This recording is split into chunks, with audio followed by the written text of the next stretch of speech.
కనబడుతుంది? యేసు ప్రభు యొక్క దైవత్వం అనేది ఎక్కడ కనబడుతుందంటే ఆయన స్వభావంలో దైవత్వం అనేది కనబడుతుంది. ఆయన స్వభావంలో దైవత్వం అనేది కనబడుతుంది. కాబట్టి మనం మానవులుగా అనేక విధములైనటువంటి బలహీనతలకు, శోధనలకు, బాధలకు, కష్టాలకు లోనవుతున్నట్లే ఆ బాధల్లో, కష్టాల్లో, శోధనల్లో యేసు ప్రభు దేవుని మీద విశ్వాసం ఉంచాడు. ఆయన మనసును, హృదయాన్ని అంతా కూడా విశ్వాసంతో నింపుకుని తండ్రి మీద నమ్మకాన్ని ఉంచాడు. అదే ఆయనను దైవ కుమారుడిగా చేసింది. దైవ కుమారుడిగా ఆయనను తెచ్చింది. మనందరం కూడా దేవుని కుమారులమే, దేవుని బిడ్డలమే. మనలో కూడా నిజమైనటువంటి మానవత్వం ఉంది, నిజమైనటువంటి దేవుని శక్తి కూడా మనలో ఉన్నది. అర్థమవుతుందా? మనలో నిజమైన మానవత్వం ఉంది, నిజమైన దైవత్వం కూడా మనలో ఉన్నది. ఆ మనలో ఉన్నటువంటి దైవత్వం అనేది ఎప్పుడు ప్రతిబింబిస్తుంది? మనలో ఉన్నటువంటి దైవత్వం అనేది ఎప్పుడు ప్రతిబింబిస్తుందంటే మనము నిజమైనటువంటి ప్రేమను కలిగి ఉన్నప్పుడు, నిజమైన ప్రేమను మనలో కలిగి ఉన్నప్పుడు. కాబట్టి ఈ సత్యాన్ని మనందరం కూడా గుర్తుంచుకోవాలి. ప్రేమ దేవుని బిడ్డలారా, దేవుడు మనందరినీ కూడా, యేసయ్య మనందరినీ కూడా దేవుని బిడ్డలుగా చేస్తూ ఉన్నాడు. ఎలా మనం దేవుని బిడ్డలుగా మారాలి అంటే ఆయనను చూసి ఆయన మనస్తత్వాన్ని మనం కూడా నేర్చుకుని అలవర్చుకుని దేవుని బిడ్డలుగా మనం మారగలం. అందుకని లేఖనాలు, పౌలు గారు రాసిన లేఖనాలన్నీ కూడా ఈ విషయం మనం తెలుసుకుంటూ ఉన్నాం. ఈ విషయాన్ని మనం తెలుసుకుంటున్నాం. ఈరోజు మొదటి పట్టణం కూడా ఏమని చెప్తూ ఉన్నాడు? ఇదిగో నా సేవకుడు, నీవు తల్లి గర్భమున పడినప్పటి నుండి నీ నామాన్ని నేను జ్ఞాపకం ఉంచుకున్నాను. అర్థమవుతుందా? దేవుడు తన సేవకుని గురించి పలికినటువంటి పలుకులు. నీవు తల్లి గర్భమున పడినప్పటి నుండి నేను నిన్ను జ్ఞప్తి యందు ఉంచుకున్నాను. నా ఆత్మతో నింపాను, నా శక్తితో నిన్ను నింపాను, నిన్ను బలాఢ్యుణ్ణి చేశాను. నీ ద్వారా నేను మహిమ పొందాలి. నీ ద్వారా, మనందరి ద్వారా, నా ద్వారా, నీ ద్వారా, మనందరం ద్వారా దేవుడు మహిమ పొందాలి. అలాగే నీ ద్వారా, నా ద్వారా సకల జాతుల వారు దేవుని దగ్గరికి మరలి రావాలి. అలాగే నిన్ను జాతులకు జ్యోతిగా నియమించాను. తద్వారా లోకమంతా కూడా నా రక్షణ నేల అంచుల వరకు వ్యాపించును.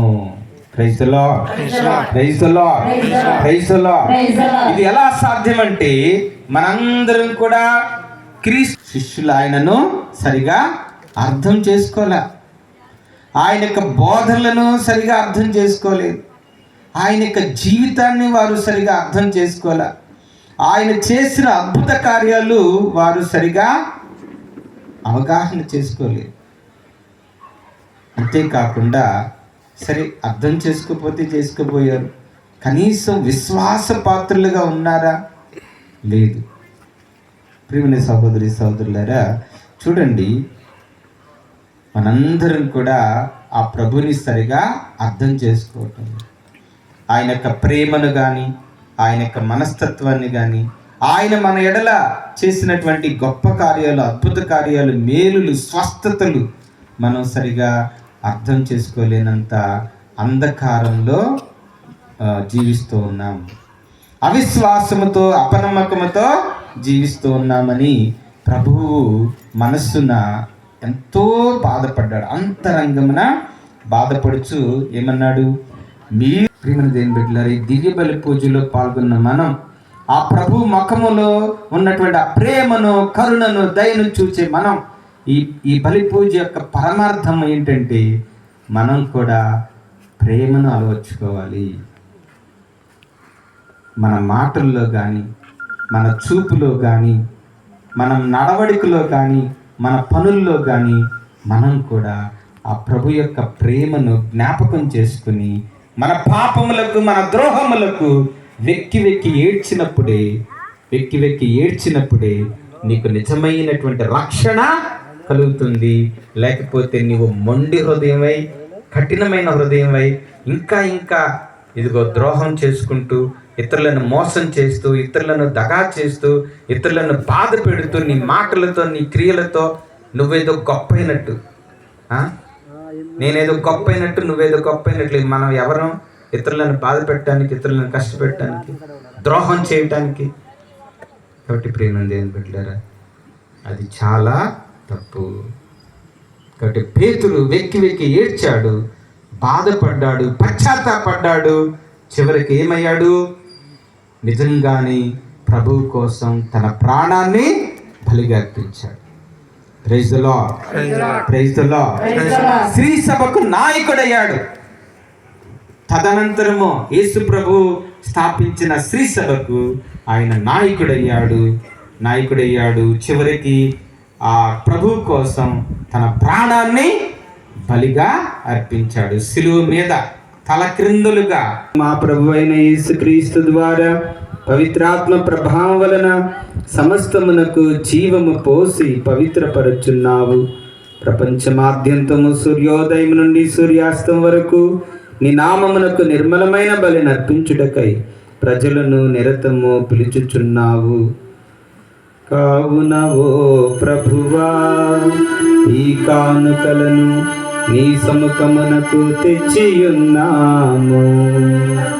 పవిత్రాత్మ ద్వారా వీనిని పవిత్రపరచ బ్రతిమాలుకొనుచున్నాము. ఈ విధమున ఇది మా ప్రభువును నీ కుమారుడునైన యేసుక్రీస్తు శరీర రక్తములు అగునుగాక.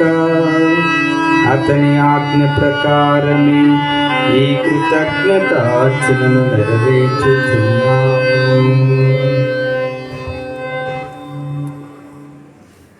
అతడు అప్పగింపబడనున్న రాత్రి అప్పము నందుకొని నీకు కృతజ్ఞతా వందనములు చెప్పి స్తుతించి త్రుంచి శిష్యులకిచ్చుచు ఇట్ల నేను,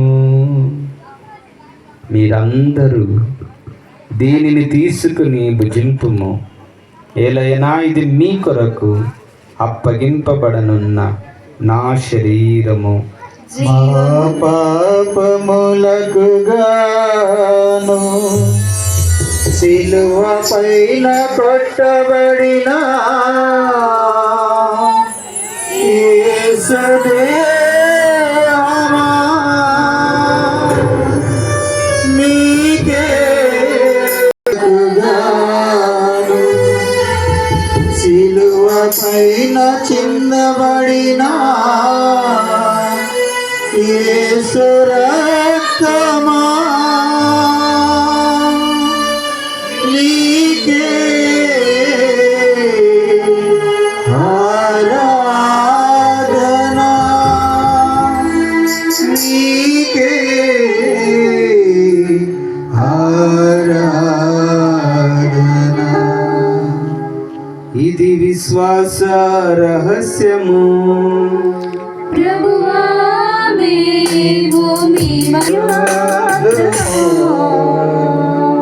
కనుక తండ్రి, మీ దివ్య కుమారుని రక్షణాయుతమగు శ్రమలను, అద్భుతమైన ఉత్థానమును, మోక్షారోహణమును స్మరించుచు అతడు మరలా వేంచేయునని ఎదురుచూచు మేము ఈ పవిత్ర జీవన బలిని కృతజ్ఞతతో నీకు అర్పించుచున్నాము. నీ పవిత్ర శ్రీ సభ యొక్క కాను క్రీస్తునందు సర్వశక్తి గల పితైన సర్వేశ్వర పవిత్రాత్మతో ఏకమయుండు నీకు యుగ యుగములు గౌరవ మహిమలు కలుగును గాక. గౌరవ మహిమలు కలుగును గాక.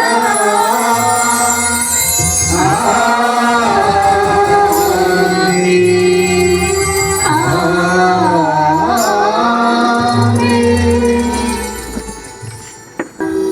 ఇదిగో సర్వేశ్వరుని గొర్రెపిల్ల, ఇదిగో లోకము యొక్క పాపములను పరిహరించడి ప్రభు. ఈ గొర్రె పిల్ల విందుకు పిలువబడిన వారు ధన్యులు. ప్రభువా, మీరు నా ఇంట ప్రవేశించుటకు పాత్రుడను కాను, కానీ మీరు ఒక మాట పలికిన నా ఆత్మ స్వస్థత పొందును.